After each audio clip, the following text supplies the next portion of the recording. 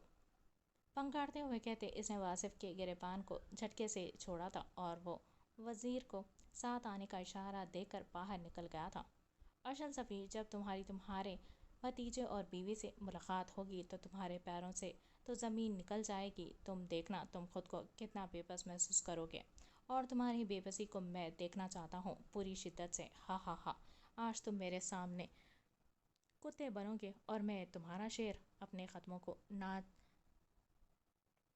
چٹوایا تم سے، تم میرا نام بھی عالم نہیں۔ میری ماں کے ماضی کو کھولنے کی ہمت کیسے ہوئی تمہاری؟ اب یہ جنگ ماضی سے بہت آگے نکل چکی ہے۔ تمہارا نانا، تمہارا باپ اور اب تمہاری نسلوں کو نہ تباہ کیا تو کہنا تمہارے خاندان میں کوئی تمہارا نام لیوا نہیں بچے گا۔ یہ میرا وعدہ ہے تم سے۔ ہا ہا ہا، وہ پاگلوں کی طرح سر پر ہاتھ مارتے ہنستے ہوئے خود کلامی کر رہا تھا۔ کوئی اور ہوتا تو اسے نیم پاگل ضرور سمجھتا۔ احسن نے بڑی مشکل سے آئینہ کو سمجھا بجھا کر بٹھایا تھا۔ وہ اس وقت احسن کے کندھے پر سر رکھے آنکھیں بند کیے نیم غنودگی میں بیٹھی تھی، آپریشن تھیٹر کے سامنے۔ احسن دونوں ہاتھوں میں ڈرپس پکڑے آپریشن تھیٹر کو دیکھے جا رہا تھا۔ ہاتھ کڑ چکے تھے ڈرپس پکڑنے کی وجہ سے اور بازوں میں شدید درد ہونے لگا تھا۔ اس نے دیکھا تھا آپریشن تھیٹر کی لائٹ آف ہوئی تھی۔ اس کا دل بری طرح سے دھڑکا تھا۔ باسم باہر آیا تھا، پھر قدم قدم چلتا ان دونوں کے پاس بیٹھا تھا۔ آئینہ غنودگی میں تھی۔ احسن کے دل کی دھڑکنیں تیز ہوئی تھیں۔ خود کو کچھ بھی برا سننے کے لیے اس نے تیار نہیں کیا تھا۔ وہ پوچھنا چاہتا تھا باسم سے، مگر اس کی زبان نے اس کا ساتھ نہیں دیا تھا۔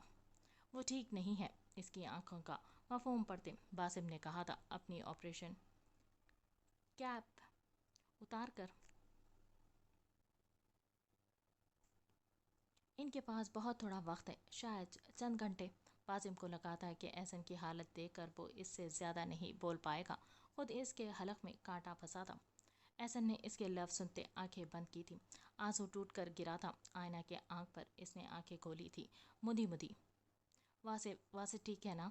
اب اس نے آنکھیں کھولتے سامنے آپریشن تھیٹر کا کھلا دروازہ دیکھتے کہا تھا۔ وہ آئینہ سے بات کرنا چاہتے ہیں، وہ بس آئینہ آئینہ کر رہے ہیں۔ باسم نے آخری لفظ کہے تھے اور اٹھا تھا۔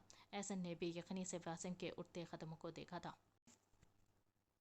آئینہ نے ایک ہی جھٹکے سے دونوں ہاتھوں پر لگی نیڈلز کھینچ کر نکالی تھی اور بھاگی تھی باسم کے پیچھے۔ وہ چند قدم چل کر ایک کمرے میں گم ہوا تھا۔ وہ گہری نگہداشت کا کمرہ تھا۔ آئینہ نے پاؤں آگے بڑھاتے بیڈ پر مشینوں میں جکڑے واصف انکل کو دیکھا تھا، جن کے منہ پر آکسیجن ماسک لگا تھا۔ واصف، وہ آگے بڑھی تھی، ان کا ہاتھ پکڑ کر چومتے ہوئے رونے لگی تھی۔ احسن بھی ڈرپس وہیں پھینکتا اٹھاتا اور اس کمرے میں گھسا تھا۔ احسن، واصف انکل نے سامنے سے آتے احسن کو دیکھتے پکارا تھا۔ اپنا آکسیجن ماسک اتار کر ان کا ہاتھ آئینہ کے آنسوؤں سے بھیگ چکا تھا۔ جی واصف انکل، وہ تیزی سے ان کی طرف بڑھا تھا۔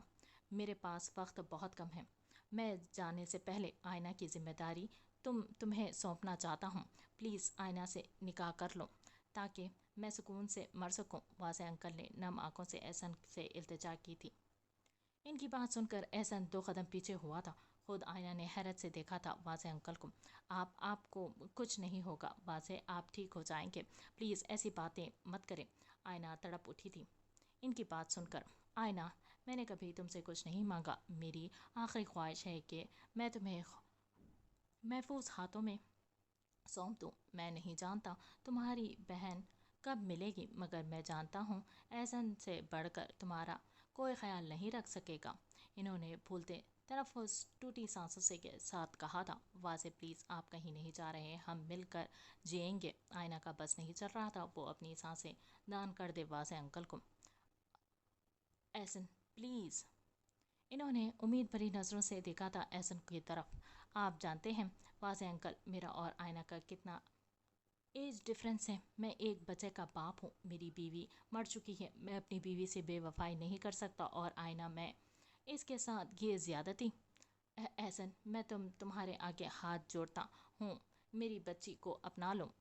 اس بار سامنے چلتی اسکرین پر ان کی زندگی کی لکیر میں گہری ہلچل ہوئی تھی۔ احسن بھائی، ان کی آخری خواہش ہے، ان کی زندگی اب آپ کے فیصلے سے مشروط ہے، پلیز ایک مرتے انسان کو کچھ اطمینان دے کر اس دنیا سے بھیج دیں۔ باسم نے اسکرین کی طرف دیکھتے احسن سے کہا تھا، اور احسن نے باسم کی طرف دیکھا تھا جیسے کہہ رہا ہو کہ کیسے باسم، کیسے میں اس لڑکی کی زندگی برباد کر دوں جس کو مجھ سے کہیں بہتر مل سکتا ہے۔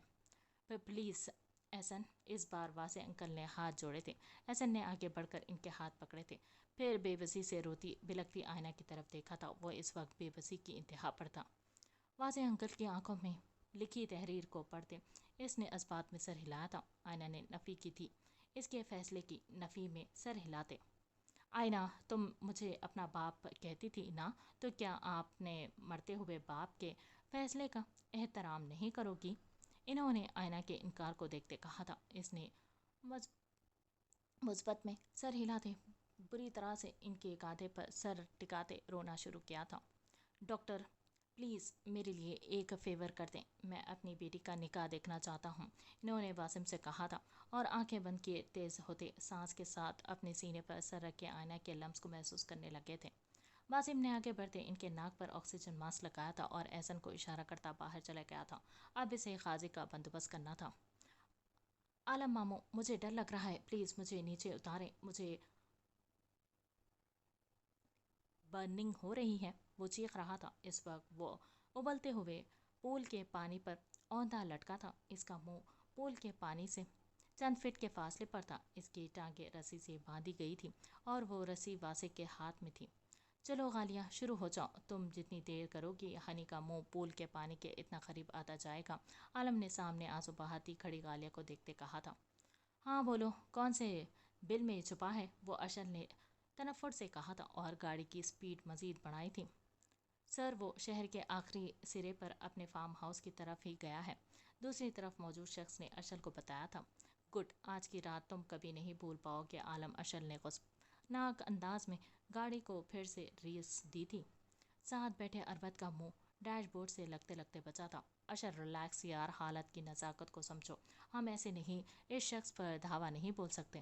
اس نے سمجھانے کی کوشش کی تھی اسے، زیادہ سے زیادہ کیا ہوگا، میں مر جاؤں گا تو ٹھیک ہے، یہی صحیح، مگر آج ہر حال میں مجھے میری بیوی اور اس معصوم جان کو بچانا ہے، اس کے لیے اشل سفیر کو اپنی جان نکال کر ہتھیلی پر بھی رکھ دینی پڑی تو دوں گا، اس نے غراتے ہوئے کہا تھا۔ غصے سے منہ سرخ ہو چکا تھا، یہاں تک کہ کان کی لوئیں بھی۔ وہ اپنا غصہ جتنا ضبط کر رہا تھا وہ اتنا ہی بڑھ رہا تھا۔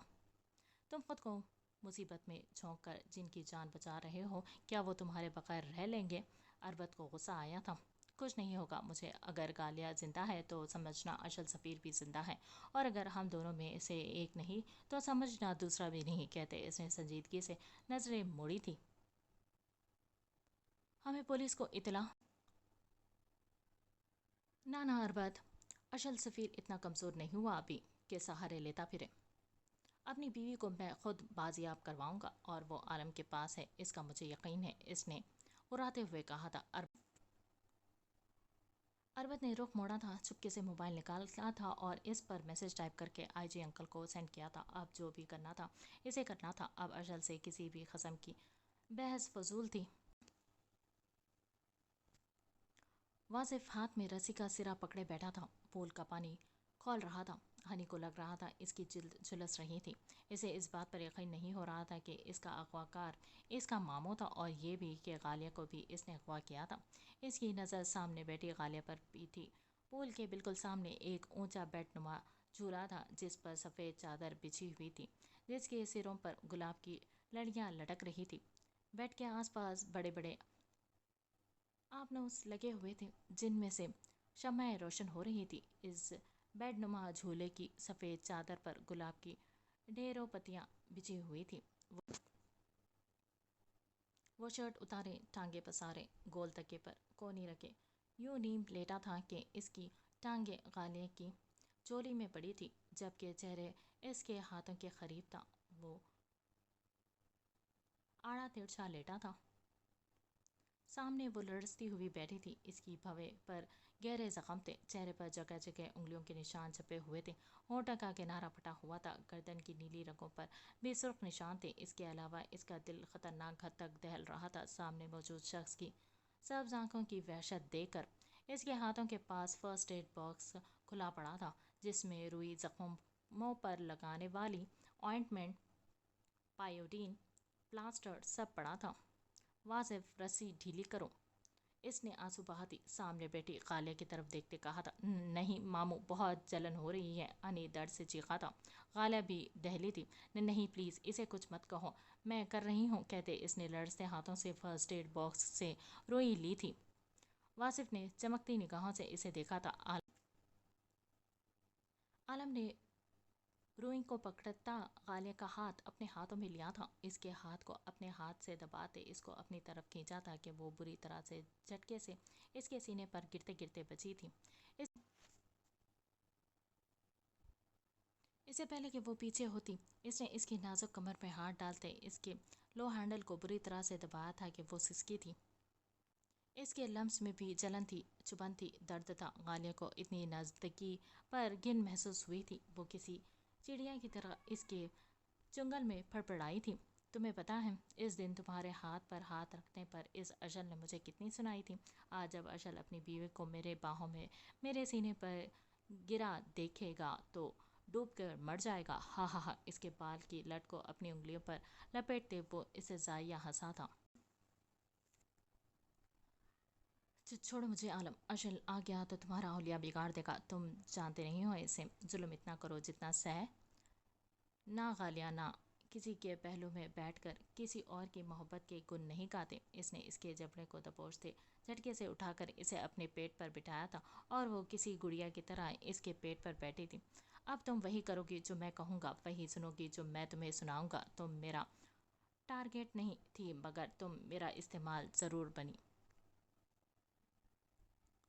اور عالم اپنی استعمال شدہ چیزوں کو دوبارہ سے استعمال کرنا جانتا ہے. یو نو واٹ، ایک بار تم ہانیہ کو مارنے کے لیے استعمال ہوئی،